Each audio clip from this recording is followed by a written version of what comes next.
As always, timestamps have been provided, and be sure to check out my new React channel down below where we cover more videos like this. Enjoy the video.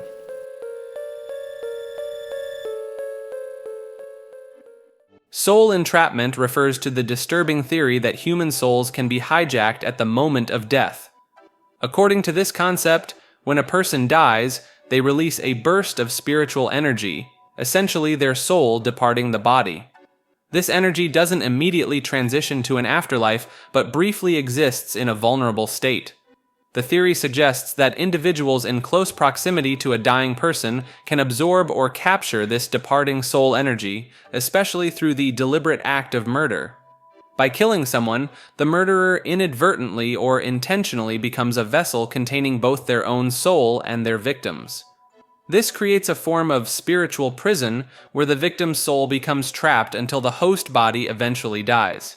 This creates a potentially endless chain of soul transfers and entrapment. If the person hosting multiple souls is themselves murdered, both their original soul and any captured souls become vulnerable again, potentially leading to further entrapment in a new host. Some versions of the theory suggest that particularly power-hungry individuals might commit serial murders specifically to collect souls, becoming walking prisons of consciousness. Supporters of this theory point to ancient burial practices designed to protect the soul immediately after death and cultural taboos about being near the dying. They also cite historical accounts of death rattles or final gasps as evidence of the soul's desperate attempt to escape captivity. Some adherents believe certain unexplained mental health conditions might actually be symptoms of hosting multiple competing consciousnesses. The theory appears in various forms across cultures, from Caribbean beliefs about capturing spirits to East Asian traditions of hungry ghosts. Certain religious texts contain warnings about souls being consumed rather than finding peace, which adherents interpret as references to soul entrapment. Skeptics note the complete lack of scientific evidence for souls existing as transferable energy, much less being capturable. They point out that this theory, like many involving the afterlife, remains entirely unprovable through conventional methods, though believers would argue that's precisely what makes the threat so insidious. After all, you'd never know if your soul had been captured until it's far too late. Quantum coagulation refers to a fringe theory extending the controversial quantum universe hacking concept, suggesting elite individuals have achieved their status through paranormal connections with alternate versions of themselves. Proponents claim these select few have developed the ability to mentally link with their NPC clones across the multiverse, essentially harvesting knowledge and skills from countless parallel timelines. According to adherents, this explains why certain people seem to make impossibly good decisions or demonstrate remarkable talents across multiple disciplines. They aren't simply lucky or naturally gifted, they're drawing from a theoretically infinite pool of life experiences playing out across alternate realities. These quantum coagulators allegedly maintain constant telepathic connections to their parallel selves, allowing them to preview countless possible outcomes before making decisions. Some versions of the theory suggest this process occurs unconsciously during sleep, while others propose the existence of secret technologies or meditative practices that facilitate these cross-dimensional connections. Supporters point to unexplained leaps in human achievement, cases of seemingly impossible intuition, and the disproportionate success of certain family lineages as evidence. They often cite quantum physics concepts like superposition and entanglement, albeit in ways mainstream physicists consider profound misinterpretations of established science. The theory has gained traction in some online communities who believe society's most successful individuals aren't simply talented or privileged, but are effectively cheating by having access to knowledge from infinite parallel versions of reality. Some forum posts claim certain elites have mastered the ability to quantum coagulate their consciousness, effectively becoming a single entity spread across multiple universes. Perhaps unsurprisingly, many who embrace this theory also subscribe to simulation theory or believe most humans are NPCs with limited consciousness. The real mindbender? Believers claim this explanation makes more logical sense than accepting that wealth and success might simply come from conventional advantages like inherited privilege or social connections. After all, why accept boring reality when you can blame your life circumstances on the multiverse? Class-divided propaganda refers to the deliberate targeting of different socioeconomic groups with tailored propaganda, made possible by the digital divide. As technology has rapidly advanced in recent decades, access to the internet and digital devices has become increasingly stratified along economic lines, creating separate information ecosystems for different classes. The wealthy and middle classes enjoy near-constant connectivity through smartphones, high-speed internet, and multiple devices, while lower-income populations often face limited or intermittent access due to cost barriers. This separation isn't merely an unfortunate side effect of capitalism. Some theorists suggest it's an intentional mechanism of social control. By maintaining these separate information streams, those in power can effectively deliver different narratives to different classes without cross-contamination. The affluent might receive messaging that reinforces their status as deserved and meritocratic, while the disconnected poor might be exposed to entirely different messaging through traditional media channels like television and radio. The most insidious aspect is how invisible this division remains to those on either side. The connected classes rarely consider what information isn't reaching those without regular internet access, while the disconnected have no way of knowing what narratives are being cultivated online. This creates perfect conditions for class-specific propaganda that never faces scrutiny from the other side. Some researchers have documented how certain government campaigns and corporate messaging take advantage of this divide, creating sophisticated online campaigns for the digitally connected while using simpler, more direct approaches through traditional media for those with limited internet access. The messaging often contains subtle contradictions that would be obvious if both audiences could compare notes. As one tech whistleblower reportedly stated, "It's the perfect system. You can tell the rich one story and the poor another, and neither will ever know the difference. That's not a bug in the system, it's a feature." Mass media reality control refers to a theory that powerful entities manipulate mass media to literally reshape reality through collective belief. This concept builds upon esoteric traditions suggesting reality is malleable to human consciousness, particularly when focused en masse. Unlike conventional propaganda theories that focus on influencing opinions, this hypothesis proposes something far more metaphysical, that media moguls and government agencies have discovered reality itself can be altered when enough people believe the same thing simultaneously. The modern entertainment ecosystem serves as a reality manipulation machine, rather than just a distraction or opinion former. Proponents point to ancient magical practices that relied on unified group belief to manifest physical changes, from rain dances to prayer circles. They argue modern media simply industrialize this process, creating a system where billions of minds can be synchronized to specific narratives, generating enough psychic energy to bend physical laws. Some theorists note the suspicious consolidation of media ownership into fewer and fewer hands over recent decades. Rather than just seeking profit or political influence, these mergers might represent attempts to concentrate reality-shaping power among a select elite who understand consciousness's true nature. The theory suggests predictive programming isn't just psychological conditioning, but actual probability manipulation. By showing future events in fiction, the powers that be increase the likelihood of those outcomes manifesting in reality. Every disaster movie, political thriller, or science fiction series serves as a kind of spell, casting possible futures into the collective unconscious. Evidence allegedly exists in declassified government research into phenomena like remote viewing and psychokinesis. These programs supposedly discovered the physics behind belief-based reality manipulation, leading to the deliberate creation of our modern media landscape as an application of these principles. Skeptics might dismiss this as giving media executives too much credit. They just want our money and attention, not control over the fabric of reality. Still, as one theorist memorably put it, when billions watch the same scenes, feel the same emotions, and believe the same stories simultaneously, who's to say what impossible things might become possible? Reality oscillation suggests that our existence fluctuates between multiple realities, orchestrated by powerful elites who transfer human consciousness between parallel worlds. According to this theory, when society faces extreme division that might lead to uprising, such as during contentious elections, these controllers move opposing population groups into separate realities where each experiences their preferred outcome.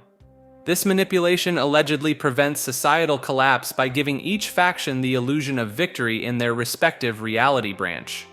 The theory claims this explains why deeply polarized societies rarely reach breaking point, despite seemingly irreconcilable differences.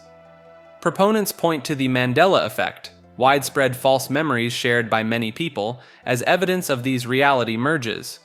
They suggest that when these separate realities are eventually recombined decades later, the conflicting historical records cannot be perfectly reconciled, leaving memory artifacts from both timelines.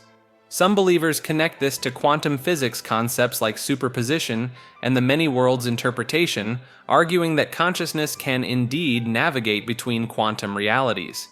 They cite unexplained discontinuities in historical records and sudden shifts in societal norms as evidence of these merges. Those who embrace this theory often claim to have experienced reality shifts firsthand, describing moments where they felt sudden disorientation followed by noticing subtle environmental changes. Internet forums document thousands of these testimonials, with people claiming they slipped between realities.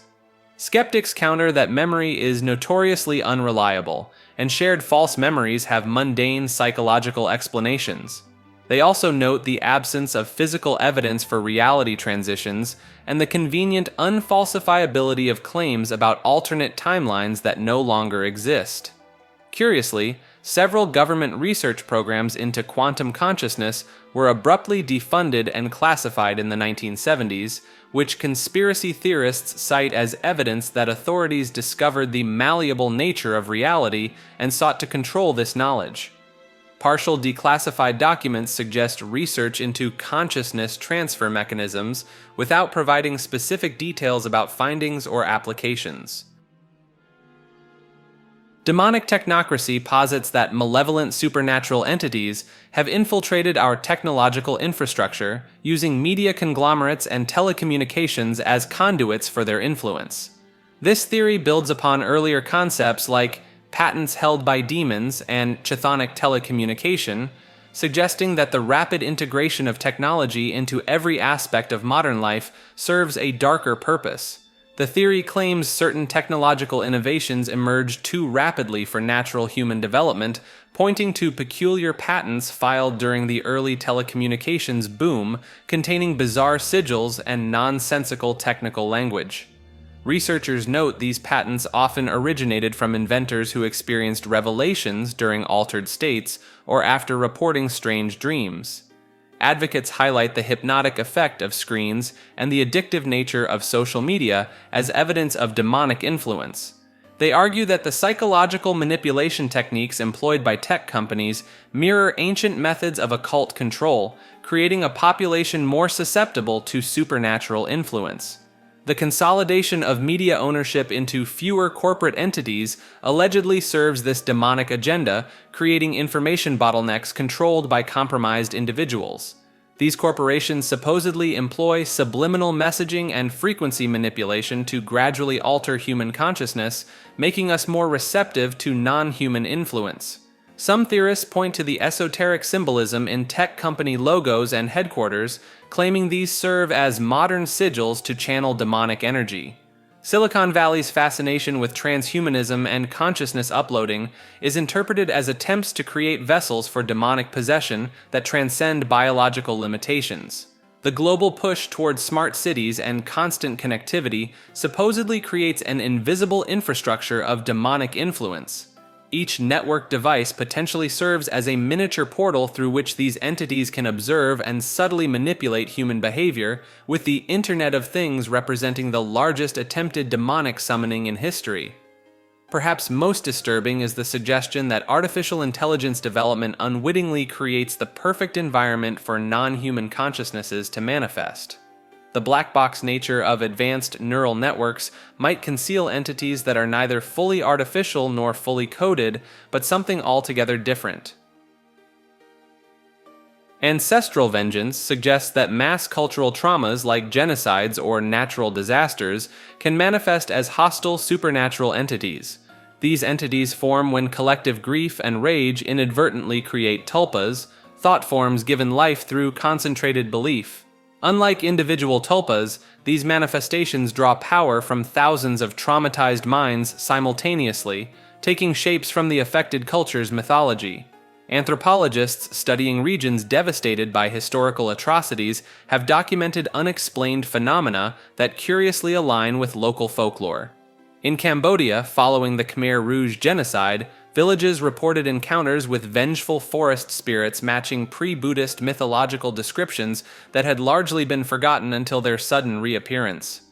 Similar patterns emerged in Rwanda, Armenia, and regions of indigenous displacement.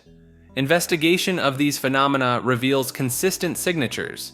Manifestations intensify on anniversaries of traumatic events. They target individuals connected to perpetrator groups while ignoring descendants of victims, and they often incorporate cultural symbols and imagery specific to the persecuted population. Their behavior patterns typically reflect themes of justice, retribution, and cultural preservation. Paranormal researchers theorize that these entities function as psychic antibodies, the collective unconscious of devastated cultures fighting for survival through supernatural means. The theory suggests that when traditional methods of justice fail and cultural extinction threatens, something in human consciousness creates protectors born from ancient archetypes. Documentation from colonial records shows officials reporting encounters with inexplicable entities described as ancestral guardians in regions where indigenous populations faced extermination. Colonial authorities often attributed these encounters to superstition or mass hysteria, but internal communications reveal genuine concern about phenomena that defied rational explanation. Some researchers studying tulpas believe these manifestations explain why many cryptids and supernatural entities throughout history share similar characteristics across disparate cultures.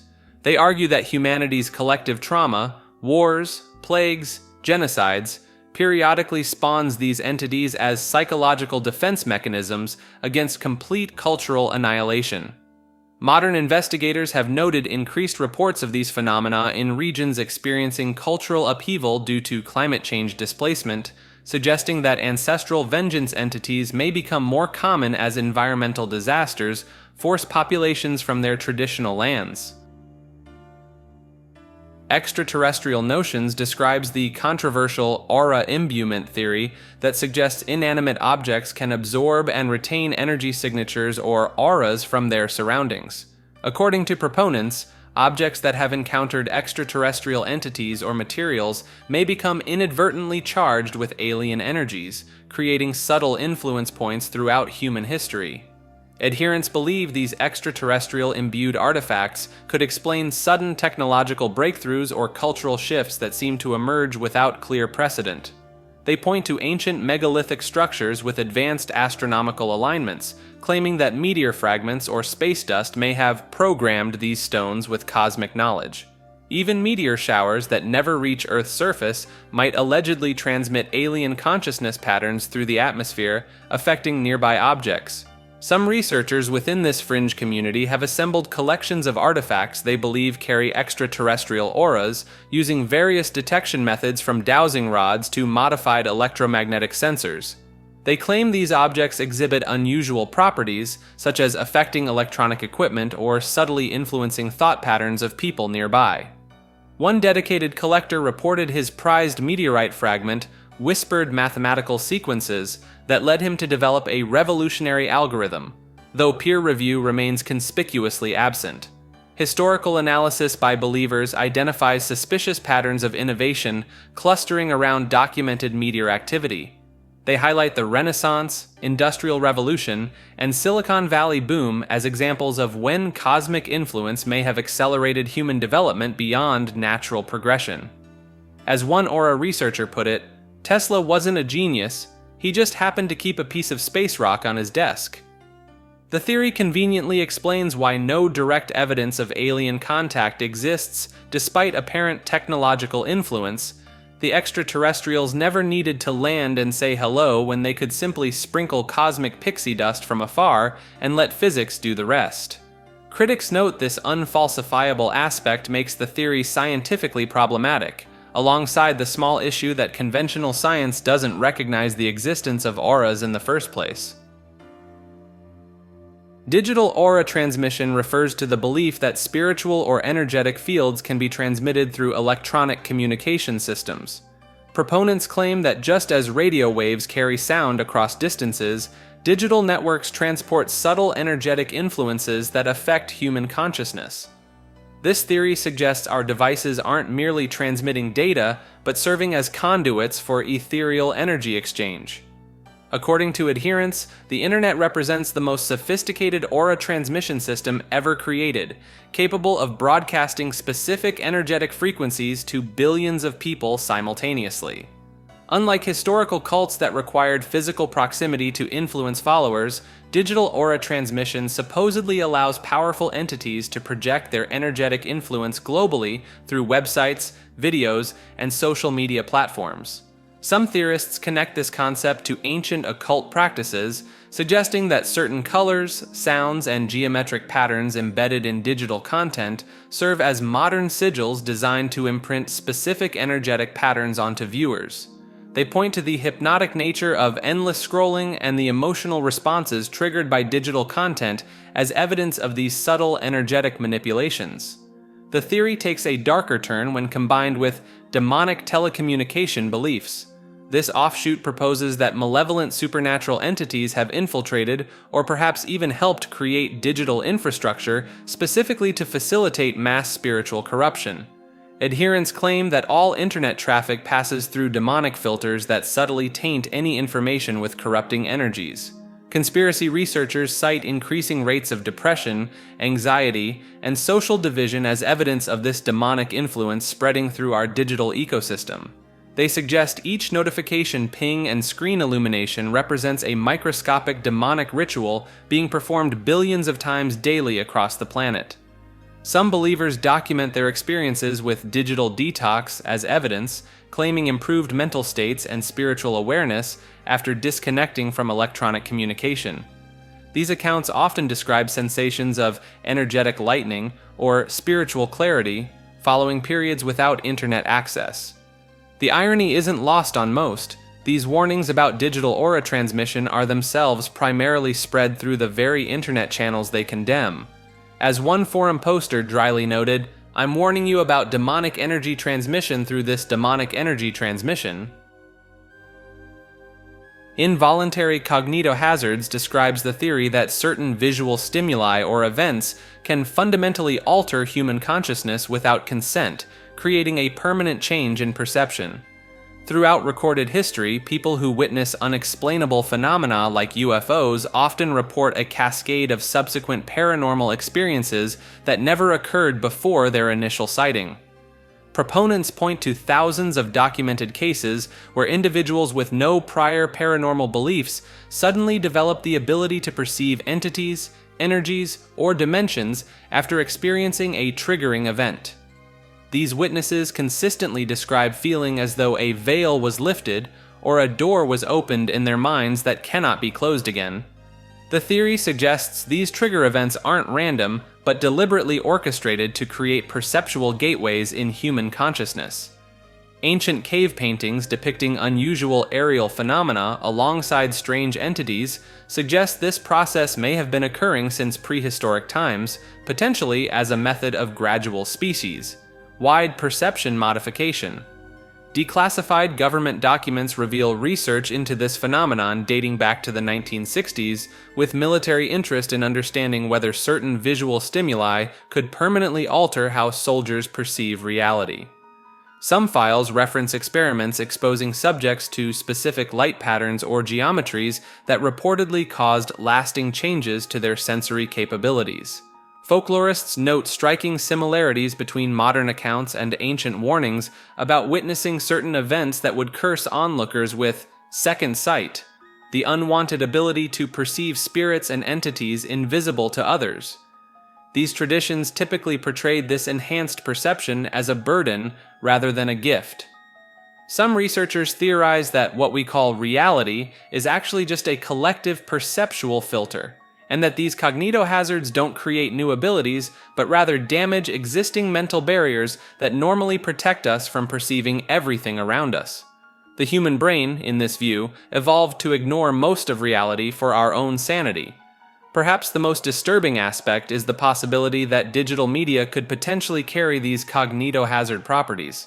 Certain images, videos, or even specific pixel arrangements might function as perceptual triggers when viewed on screens. Your phone might be a portal to more than just social media, though ignorance might truly be bliss in this case. False gerrymandering describes a theory that government-led redistricting and population movement serves as a covert system of social control rather than electoral strategy. Proponents believe authorities manipulate where people live based on their metaphysical traits, energies, or auras, not just political affiliations. Unlike traditional gerrymandering aimed at securing partisan advantage, false gerrymandering supposedly identifies and segregates individuals with specific spiritual or energetic signatures. Government agencies allegedly use sophisticated occult techniques to detect these signatures, then subtly engineer migration patterns and district boundaries to contain or disperse these populations as needed. The theory connects to true state magic concepts, suggesting governments possess ancient mystical knowledge, allowing them to influence population groups with remarkable precision. By concentrating certain energy types in specific regions, authorities can supposedly conduct large-scale magical operations affecting national consciousness while appearing to simply redraw voting maps. Adherents point to seemingly illogical district shapes and unexplainable demographic shifts as evidence of this hidden system. They claim peculiar boundary lines sometimes follow ley lines or other occult geographical features invisible to ordinary maps. Some versions of this theory propose that elections themselves are elaborate theater, with redistricting's true purpose being population control rather than vote manipulation. The actual voting results would be predetermined, while the real power comes from arranging people in specific energetic configurations across the landscape. Believers suggest this explains why some areas experience dramatic cultural or economic changes following redistricting, beyond what could be explained by mere political shifts. They claim these changes reflect the metaphysical consequences of disrupting established energy patterns within communities. Critics note these claims rely entirely on unprovable metaphysical assumptions and ignore the well-documented partisan motivations behind actual gerrymandering cases. However, proponents maintain this is precisely why the system works. It operates through mechanisms mainstream science refuses to acknowledge. Ancient bunkers and megabunkers refers to the theory that Hollow Earth legends actually describe vast underground shelters built by ancient civilizations to survive global catastrophes. Throughout history, artwork depicting figures emerging from the ground might not represent spiritual ascension, but rather document survivors finally exiting subterranean bunkers after long periods of hiding. These ancient megastructures would have required advanced engineering knowledge, explaining certain archaeological anomalies and the presence of sophisticated underground complexes found worldwide. From Derinkuyu in Turkey to the mysterious tunnels beneath Ecuador and Peru, these extensive underground networks might be fragments of a once-connected planetary shelter system. Some researchers point to flood myths appearing in virtually every culture as evidence of a catastrophic event that drove survivors underground. The theory suggests that only those with foreknowledge and access to these bunkers survived, later emerging to rebuild civilization, possibly explaining certain genetic bottlenecks in human evolution.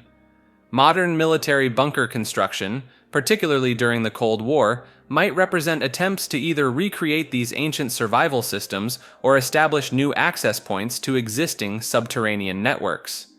Conspiracy theorists note that government facilities like Cheyenne Mountain and Mount Weather share striking architectural similarities with ancient underground complexes. Proponents claim certain elite groups possess ancient knowledge about these bunker systems, explaining their apparent obsession with underground bases and survival preparations. This theory conveniently connects Hollow Earth legends, ancient astronaut theories, and modern doomsday prepping into a single narrative about cyclical catastrophes and the desperate measures to survive them. Of course, mainstream archaeologists maintain that underground structures like Derinkuyu were built for more mundane purposes, protection from invaders or extreme weather, rather than global cataclysms. But then again, they would say that if they were keeping the real megabunkers a secret, wouldn't they?